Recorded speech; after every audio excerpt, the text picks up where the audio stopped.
You're watching Michael's Basement Review, brought to you by GeekMontreal.com.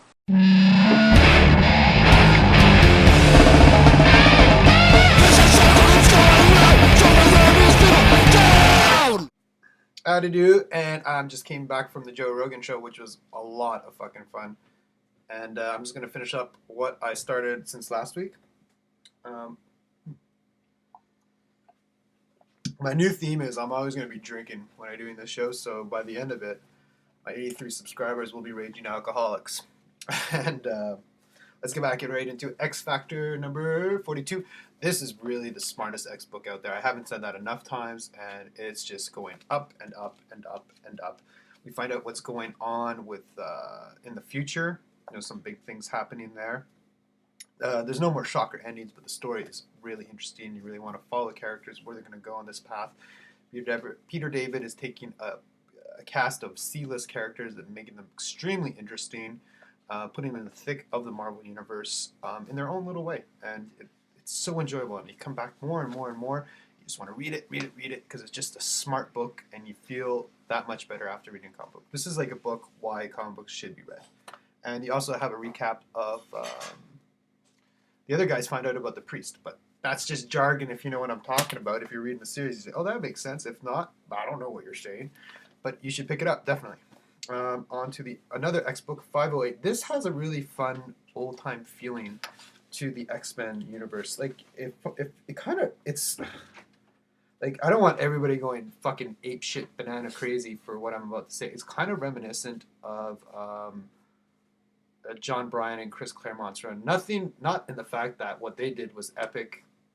And this is by no means epic writing, but it's still, it's got that little magic that you just don't know what's going to happen, and it's a lot of fun, and you get caught up into it, and all these little zany things just kind of come out of nowhere, and they all kind of just tie in afterwards. And Matt Fraction has a really good way of doing that, and it's a lot of fun. That's all I can say about it. The Walking Dead 60. I've also said that this book is not about it's not about zombies. It's about people living in a zombie universe and their emotions and their socialism order of all that. But this is just a fucking straight up action book, and it's really well done, and it is highly entertaining and highly suspenseful, and you just wondered how they got out of it. And I was just it's funny when you're reading a high action book in a comic book, because you're just turning the page like very good stuff. Read it. Okay, Green Lantern Corps number 35. This is just crazy. This is just getting as epic as Green Lantern. Like, who's writing this? Thomasy. Is it Peter Thomasy? I hate it when I do this shit. Yeah, Peter J. Thomas. This is just getting wackadoo. Just as important as the Green Lantern titles. Get on board the Green Lantern Corps, especially if you're just getting on board for Blackest Night. I'd recommend everybody getting caught up to speed. I know it's kind of a shit thing that you have to buy books to get on board to the big epic event that's around the corner, but I mean, whatever. As long as it's entertaining, it's good, so you should definitely come on board. There's just some scenes in there where it really feels like it's a war between the Yellow Lanterns and the Green Lanterns, and all hell is breaking loose, and the Green Lanterns are desperately trying to contain the situation, and it's just getting out of hand, and there's feeling of chaos that's highly enjoyable. Captain America number 49. So this is following Sharon Carter, and you really get caught up in how she's feeling about the whole thing. You get behind the mind of how it must feel to be the one who's responsible for Steve's death, or Captain America's death. And Brubaker makes you feel her pain, her guilt. You don't know if she's ever going to recover.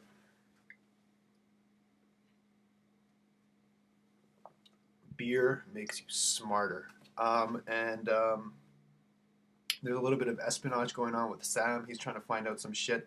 And the feeling of her realizing that she just lost a child through this whole big mess.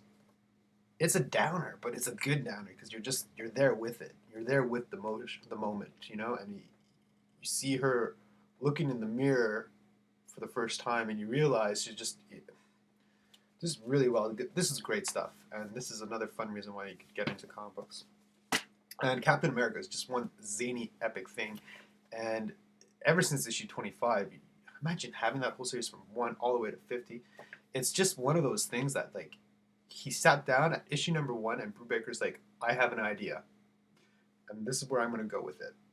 And even, excuse me, even when the main events came along, he just wrote around it. He wrote into it. He wrote just to have his epic tale. And I don't think, I think he'll be remembered. If anything, Brubaker will always be remembered for his Captain America run. Bendis had his thing in Daredevil. Fucking Brubaker had his moment in fucking Captain America. And that's why he should be getting as much props as the Daredevils he writes as much as Bendis is. That's a whole other topic. Anyway, Action Comics number 21 or 876. This is just good, a lot of people have been shitting on this book saying it's stupid without Superman in it. You know what? Wait till the fucking thing comes out, then bitch about it. Wait till you read the book, then make I can't stand that shit. Everybody's guilty of it too. Alex from Combo Club, which is that guy, he's probably so fucking smart and intelligent when it comes to comic books. I got fucking mad, like, wait till it comes out, man. Just, and everybody's been bitching about it. So far, Superman and Action Comics have been great writing. And if you're not reading it, you're missing out on a lot of fun. This is where the writers can have a little bit more fun than usual because Superman's not in the book. They're using the Superman secondary characters. They're getting more into the spotlight. He's using little threads from previous story arcs and he's putting them forward and putting them out more display. And these stories will definitely have a big role in the World of Krypton story. So even though Superman's not in it, it's very vital to the DC universe and it's super important. So stop your bitching and moaning. Pick up a copy, read it, you won't regret it. Action Comics World Without Superman story is highly entertaining and good stuff. The Fables crossover. I'm a huge fan of this book. This is the only comic book my girlfriend reads. The rest she doesn't even read. She loves Fables, and you know what? We're kind of bummed out that there is a crossover. Even though the crossover is going to be Jack of Fables and the Literals, and whoever, and it's Bill Willingham, who's writing all 3 books, and he's all in charge of the creator. But you know what? The reason why we go into Vertigo titles so we can avoid this crossover bullshit. I'm sure he's going to end the whole fucking thing after this arc. This is probably his way of closing off everything. But I read Jack of Fables. I don't enjoy it as much as I do Fables, so I only collect the trades. I do enjoy the story. I'm a little bit behind the story, so I'm a little bit confused and lost in a story that it starts off great. It's a great way of Fables where you have this epic feel to it. He's building up he's dropping little hints that they're going to pay off in a big way later. But when it comes to the Jack just pops in. I'm like, okay, so he's there. I'm missing a couple of issues, so I don't really know what's going on. And it's frustrating. I shouldn't have that feeling of lost in a Vertigo title. Maybe in DC and Marvel where they do crossovers on a fucking weekly basis. Certainly in a Vertigo title. I think he should have just stuck to Fables and just write what he had to write there. And, or if he did want to make a crossover, make it so it doesn't have that feeling of confusion. This is cute, fun. Like, another good story, just like Captain America was. You really don't need to pick it up, but you're not going to be sorry if you did. Alright, I'm going to watch the Planet Earth documentary. Me and my girlfriend just came back from the Joe Rogan show. If you didn't know, Joe Rogan was the host of Fear Factor, and he also is a stand-up comedian. Go YouTube him. He is full of interesting stuff. If he's in your neighborhood, if he does a show on tour, definitely go check out the show. It was hilarious.